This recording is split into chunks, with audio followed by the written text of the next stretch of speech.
mashabiki wa Simba wako hapa, mashabiki wa Young Africans wako hapa, tunaungana nao hapa kuzungumza kuhusiana na mchezo uliopigwa leo hapa KMC Simba Queens na Yanga Princess.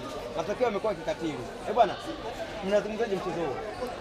Binafsi tunazungumzia mchezo ulikuwa mzuri na tumeenjoy kwa kweli kama mashabiki wa Simba, kwa sababu miongoni mwa mechi ambazo kwa wanawake ni mechi bora, kwa sababu walipokutana Simba na Yanga, haijalishi hata kama tungekutana mashabiki, tungekuwa tunacheza mechi ya Simba na Yanga na kwa ni mechi kubwa na ni miongoni mwa dabi bora. Hata kama tunaenda kuamsha watoto wadogo walipolala waje wacheze Simba na Yanga, basi itakuwa dabi bora. Mimi naamini sisi kama mashabiki wa Simba tumeenjoy mchezo, japokuwa tumepoteza ni miongoni mwa matokeo ya mpira, kwa sababu matokeo ya mpira kuna matokeo matatu ya kufungwa, kusali na kushinda. Kwa michezo mitatu ya mwisho wao wameshinda miwili. Uone kama tayari wanaanza kujitengenezea utawala wao kwenye dabi. Sio kwamba ameanza kujitengenezea, tumewapa ili wajifariji, kwa sababu waachelewe. Tumekuwa tunafunga kila siku, unasikia hapa. Tungetaka hata kwenda kwenye bodi ya ligi. Sasa sasa tuende kwenye bodi ya ligi. Hadi kwenye ligi wanawake. Kwenye wao wanalalamika wapi? Sikia neno Yanga ni Yanga zote duniani. Hata kama Yanga iko chooni ni Yanga hiyo hiyo. Unaona maana malalamiko ni hayo hayo. Ndio maana sisi tunaamua kwa fariji kwa msimu huu, waendelee kujifariji na ninaamini ndio mwisho wao wa kujifariji. Sababu hata malengo yao wenyewe anakuambia sio kwamba wanakuja kuchukua ubingwa. Wanakuja kutengeneza bato kwenye ubingwa, na maana kupoteza tu kujionekana na wao waone kwenye mbio za ubingwa. Sio kwenye mbio za ubingwa, hata kwenye nafasi ya pili na ya tatu mimi siwaone, kwa sababu nafasi aliyokuwepo wenyewe wanajitambua, yako nafasi ya 4. Kwa maana wao wana sehemu yao ambayo kufunga, lakini pia hii ni furaha kwao kwa kufunga Simba na miongoni mwa timu ambazo kwa Simba wanawake Simba tunaongoza kwa buruza. Kwa maana tumewapa ili wajifariji, kwa sababu tunajua tabia zao, na ndio maana hata rais wa TFF akasema hii sio timu ya mpira, hii timu ya sinema. Kwa maana sisi tumetaka wasiende kuingia kwenye sinema, waendelee kubaki kwenye mpira kwa kuwafariji kama unavyoona. Unadhani ni kitu gani ambacho mmekuwa mnawazidi wapinzani wenu upande wa timu za wanawake, kwa sababu mnaonekana kushiriki klabu bingwa ya wanawake na mmefika mpaka semi-final, lakini kwa wao imekuwa ni ngumu kidogo? Ni kitu gani cha tofauti ambacho mimi ninacho nao? Ukizungumzia tumewazidi, mimi naamini tumewazidi Simba ya wanawake imezidi mpaka Yanga ya wanaume, kwa sababu Simba ya wanawake imewazidi mpaka Simba ya Yanga ya wanawake, yani Yanga ya wanawake imewazidi mpaka Yanga ya wanaume, kwa sababu ni Yanga, lakini Yanga wanaume na kinasikia. Ndio maana nimekuambia Yanga ya wanawake imefika wapi? Semi-final, na maana ni finali ya Champions League. Yanga ya wanaume haijawahi kufika. Na ndio maana nimesema tumewazidi kwenye mashindano ya kapu. Kwa maana Simba ya wanawake kuitaja, ina maana unataja dude kubwa kabisa ambalo wewe mwenyewe kuitaja lazima maneno yako ya umane. Na ndio maana unakuta watu wanalalamika. Kwa maana kufunga kwao ni miongoni mwa mchezo wa ligi. Kwa maana msimu wao kidogo wametuwini wapinzani wao, na ndio maana wameenda kupata matokeo. Tofauti alama mbili, mkiwa mmeacha JKT Queens, lakini wao wana mchezo mmoja mkononi. Unaiona nafasi ya Simba kwenda kuwa bingwa? Nafasi ya Simba kuwa bingwa ipo, kwa sababu mimi naamini JKT mwenyewe bado hajafika, tunaanza kupata matokeo mbele ya JKT. Sababu tumebakiwa na mechi tano kwenye ligi nyingi sana.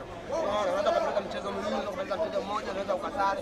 Kwa mimi naamini Simba msimu bado ni bingwa na tutaendelea kuwa bingwa mpaka pale tutakaposema basi.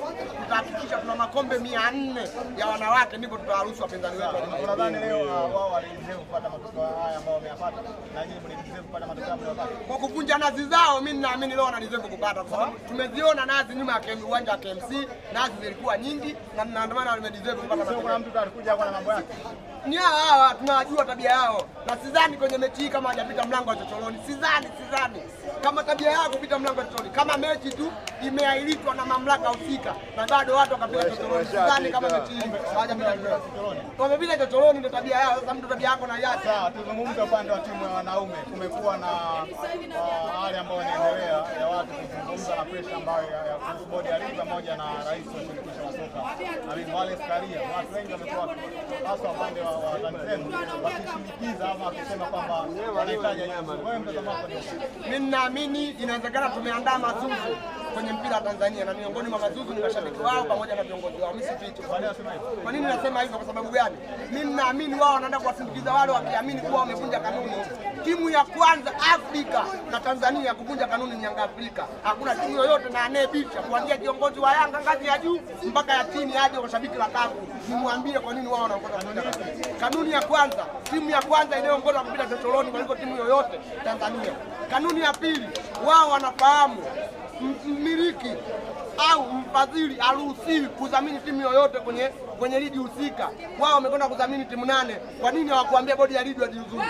Kipindi kile Baba Gonzalez alikataa kuwa JSM kwenda kuwa mdhamini mwenza, walivunja kanuni na Babda alishinda kwenye ile kesi. Kwa nini wao hawakwenda kusindikiza Premier League kuuzuru kwa kuvunja kanuni?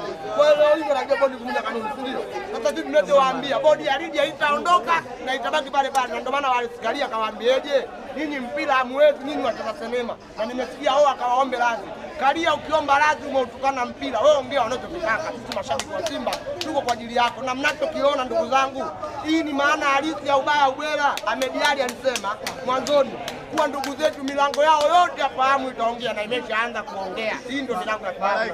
Tuzungumze juu ya kitendo wanachofanya mashabiki wa Yanga ambao leo hii wameonekana wakiimba na wakiwa wengine na mabango kuanikiza kwamba uhitaji rais na wahitaji bodi ya ligi, wanataka bodi ya ligi.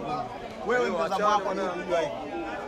Kwa sababu mara ya kwanza ilikuwa ni kama ni taarifa tu ambayo ilitolewa na klabu, lakini haikufikia stage hii kwa wanachama washabiki kuandamana na kwa kusisitiza kwamba wanahitaji rais na bodi ya ligi. Hawajaandamana. Kwanza nimesikitishwa sana kitendo cha leo cha mashabiki wa Yanga kwanza kuimba nyimbo kusema kwamba hawataki bodi ya ligi, alafu humo ndani wameingia kwa ajili ya bodi ya ligi. So wamekuja kuleta ujumbe wao.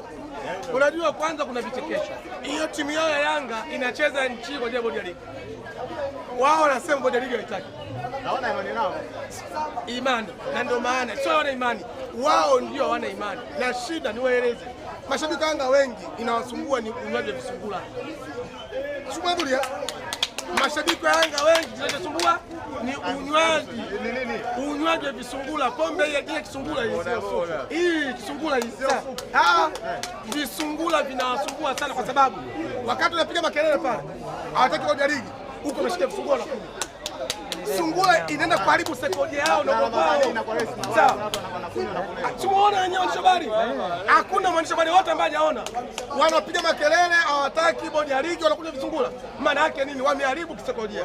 Mimi kidogo kitaaluma kidogo mbali nimesoma sawa daktari. Kisungula ukinywa, sawa, inakuharibu kisaikolojia. Kwanza na kunyima appetite ya kula. Kwa hiyo mashabiki Yanga wengi sasa hivi hata kula wali. Kwa hiyo wana minyoo inawasumbua, vile vya tumbo viko vingi. Sasa umeona leo anapiga makelele.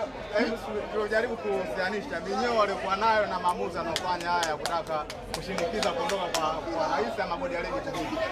Minyoo inaenda kumpushi mtu aonekane kwamba anafanya kitu ambacho hakipo.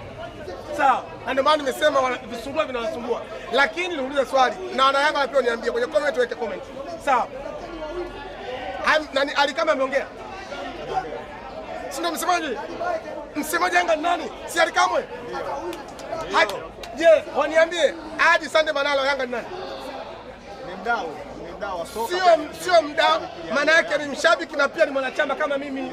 Analipa ada kama ninavyolipa mimi. Lakini pia yule ni mtu ambaye alifungiwa. Anaongea vipi asilete ubifu, niwaambie. Shida Hadi Manala analeta ubifu wa yeye zidi ya Wallace Karia. Hiyo ndio shida. Kwa sababu yeye ndo alimfungia.